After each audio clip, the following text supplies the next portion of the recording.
Hey guys, what is going on? It is Ando, and today we've got the Executor Kit Reveal.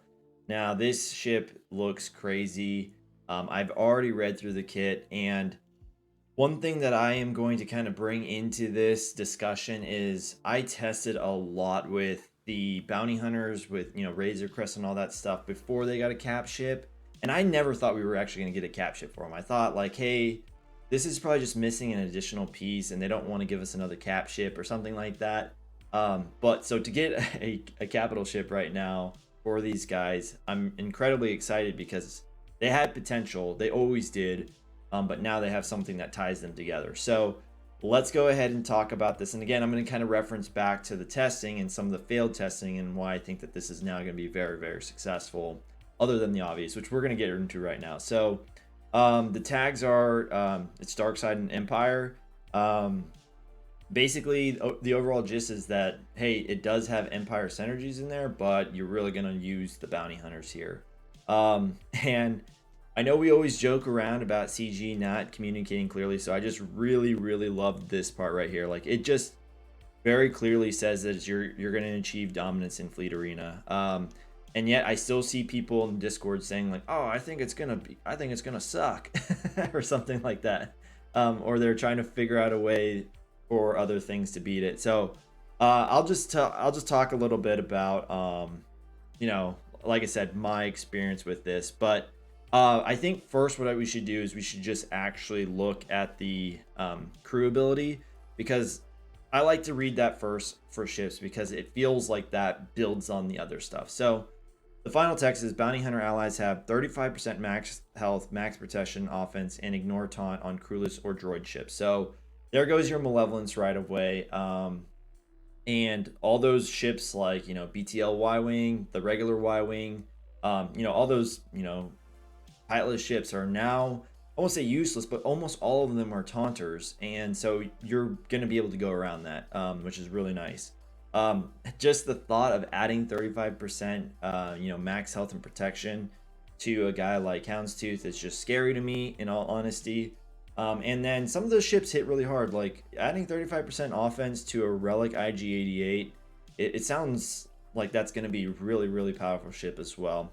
And in our earlier testings, he was kind of pivotal as far as his abilities go. So at the start of battle, bounty hunter allies are going to gain tenacity up for 2 turns. So that's really, really important. I can't tell you how many of my tests, when I was testing the regular ones, they failed because the opening blast of Negotiator came out first, dazed everybody, target locked everybody, right? And then they get their ultimate quicker and all this other stuff. So specifically the Negotiator. So this tenacity up is going to help that, right? And then Anakin would AoE and put buff immunity, which is like the death sentence of Houndstooth, and then heal immunity on him as well. So a lot of this tenacity up sounds like it's going to even allow your negotiator, like you're still, it sounds like probably your negotiator is still going to go first, but it's not really going to be as pivotal. It's not going to matter as much, because you're not going to get all those target locks, all those heal immunities, everything that I just mentioned, right? Days even, so that way your Houndstooth can't regain the taunt or continue to gain turn meter. So yeah, that's actually a really small thing, but very important. In Empire allies gain, we don't need their scum, which we'll explain later. For the rest of the battle, which can't be copied, dispelled, or prevented. When an enemy reinforced, bounty hunter allies gain evasion up for 1 turn, and when an ally applies breach, they dispel all debuffs from themselves. So again, even if you do wait out the 2 turns, or even if you have a way of dispelling, with how often these guys are inflicting breach, they're just going to dispel themselves. So again, like the big Houndstooth killers, right? Like buff immunity, heal immunity, all that stuff. It's not gonna really work the same way. So whenever bounty hunter ally deals damage with a basic ability, they inflict target lock on the target enemy for 1 turn. And this part gets really confusing. The first time allies inflict target lock on enemies, each active enemies who are called in from reinforcements or summoned are inflicted with breach and target lock. So again, this is kind of just reinforcing the fact that you're going to try to get your main ultimate off as soon as possible. And we'll talk about the ultimate, and you'll see like the numbers are matching up here. So these effects can't be dispelled, evaded, or resisted, and last until the end of the battle. As a reinforcement bonus, the reinforcements are going to gain breach immunity and chaff for 2 turns. And chaff basically makes it to where you can't get target locked. It really only seen with the Carthonasi ship, but it's very, very useful. And I think this is specifically trying to help out with mirror matches. We don't need their scum. They're immune to turn meter manipulation, and whenever a bounty hunter ally is defeated, they recover 25% health and protection. TIE advance, so basically Vader's ship instead recovers 10% health and protection. Let's go on into the abilities, and again, I'll reference back specifically Negotiator, right? Because Negotiator is the meta, but there is some callouts to some previous stuff and some stuff that like people have been keeping around because of high relic levels and stuff like that. But one thing I also want to point out is I really, really like their ability like portraits. They're really, really good. And this basic is going to deal 5% more damage for each Empire ally, but it's going to deal 25% more for each active bounty hunter ally. So again, not too many ships like are just have some crazy OP basic, but that being said, like all this extra damage might play interesting into, you know, what abilities you try to use. All right, so this breach of protocols, this is the one that I'm really, really interested in, I think. And again, I love the portrait, but the final text says you're going to deal physical damage to all enemies, and if the enemy is target locked, call all Empire allies to assist. Again, kind of knowing what we know, every ally or every enemy is going to be target locked and breached, so it's going to be interesting. But that deals 30% less damage whenever they assist. If the enemy is breached, call all bounty hunter allies to assist, dealing 10% more damage. So we've got another call to assist here, and they're going to deal 10% more damage on top of, you know, the 35% offense they're getting.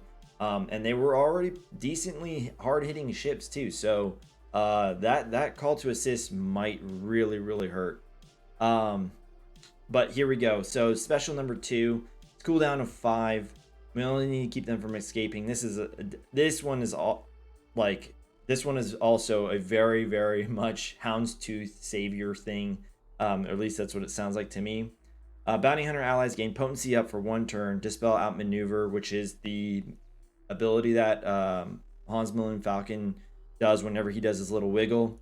And stealth from all enemies. Right. The stealth can also come into play whenever we're talking about Jedi Knight Anakin going into stealth. One of the things that used to happen is you can inflict mark with the Razor Crest, but if they had their Plo Koon and their fleet kind of set up to the point where, you know, Plo Koon's going to come out, he would kind of reset all that stuff and Anakin would go back into stealth. Now that we know that we can do this, we're going to remove stealth from him. He's not going to have his unending loyalty, and we'll be able to just kill from there, or just really any of them, right? Like they all go into stealth after you kind of proc that unending loyalty. So this is a way to get them out of there. And then dispel all debuffs from bounty hunter allies. Again, debuffs were kind of a pretty big issue, right? Whenever it came to countering the Negotiator. The target ally is going to recover 100% health and protection. So I can't think of a more demoralizing thing than when you're working on Houndstooth and you're getting close, and then all of a sudden they're going to recover 100% of their health and protection. Like that is just really demoralizing to see that happen. And then also all your debuffs are gone too. And if the target ally is a bounty hunter, which Houndstooth is, they're going to gain Foresight for a turn and Taunt for 2 turns. So again, this seems like the call out for you're going to want to select Houndstooth on this one. The first guy is going to miss his attack, and then the second guy will finally hit, but he's going to gain Taunt for 2 turns. So just seems really, really broken. All right, so the ultimate, something special planned. So this one is just cool, and I'm just going to leave it on this screen for a while. But basically what's going to happen is it's on this cooldown of 20. Again, remember the number 20. And if it's not max, it's 30. So that's really the important piece here is, I think, when we're talking about like what might counter this before it's 7-star, I think that's going to change once it's 7-star, because I think this cooldown, although 20 sounds like a lot, I think it's going to happen too quick for the Holdo maneuver. I think Holdo might work on like your 5-star, your 4-star ships, but I think as soon as that ability is max and it's a cooldown of 20, with how often these guys are inflicting breach, I just have a feeling that I have a feeling that they probably tuned this to make it to where Holdo can't really do that. That's just a guess, though. I don't know that for sure. But basically, as you can see in the animation, you're going to call in the Death Star. You're going to destroy their ship completely and stun everyone out on the field, or all the enemies out on the field, for 1 turn. Then you're also, all your allies are going to gain protection up for 2 turns. And then if for whatever reason you already had destroyed their ship or something like that, when you do this ability again, it's just going to basically annihilate every enemy on the field. So definitely a crazy ability. I am very much looking forward to it. Again, I think for anyone that's still trying to kid themselves that this isn't going to be a meta, or that this isn't going to be dominant in Fleet Arena or the other game modes that require Fleet, I think it might be time for you to maybe at least think about that. And before we end this video, I also want to touch a little bit on this part, right? And that this is the Slave 1 touch-ups. I'm not going to read everything. Obviously, all the red text is the touch-up portion. He seems like, in short, he seems like he's gonna, he's gonna gain a little bit of offense with himself, a little bit of speed, and he's gonna, if he is a reinforcement, he's gonna gain a little bit of survivability.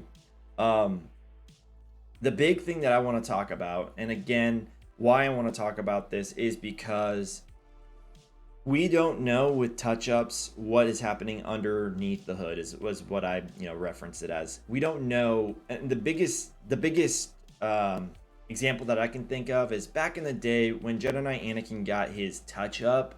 It was like 2 or 3 lines of text, and everyone was like, this is lame. Like literally everyone was like, this is lame. And then all of a sudden he came out and his damage numbers were way higher. I believe his survivability and stuff was also tuned a little bit different. So although it's just saying just maybe slightly different things, we don't know. Maybe they haven't touched a thing, but his damage might be increased, just his base damage and stuff like that. His survivability might be, increased as well.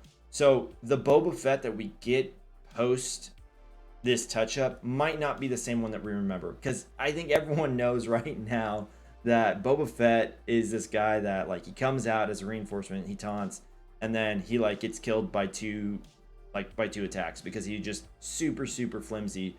And even with this additional survivability, I think that it would still be to the case where like he's gonna die off really quick because he's taunting. Now with him, like I said, if they change some of these numbers, and you have to remember again, Piet adding some of that max protection, max health and offense and all that good stuff, he might just be a different ship, right? Like I know a lot of people rip on him and stuff like that. So, and I'm not saying that's not deserved, but he might be a totally different ship. So, with that said though, guys, that's going to cover it for this video, this kit reveal. Hopefully you guys enjoyed it. If you guys did, please leave the like button blue and imprinted. And if you guys are liking the content, make sure you guys sub to the channel. It definitely helps out, and I appreciate it a lot. So with all that being said, guys, we'll see you guys in the next one.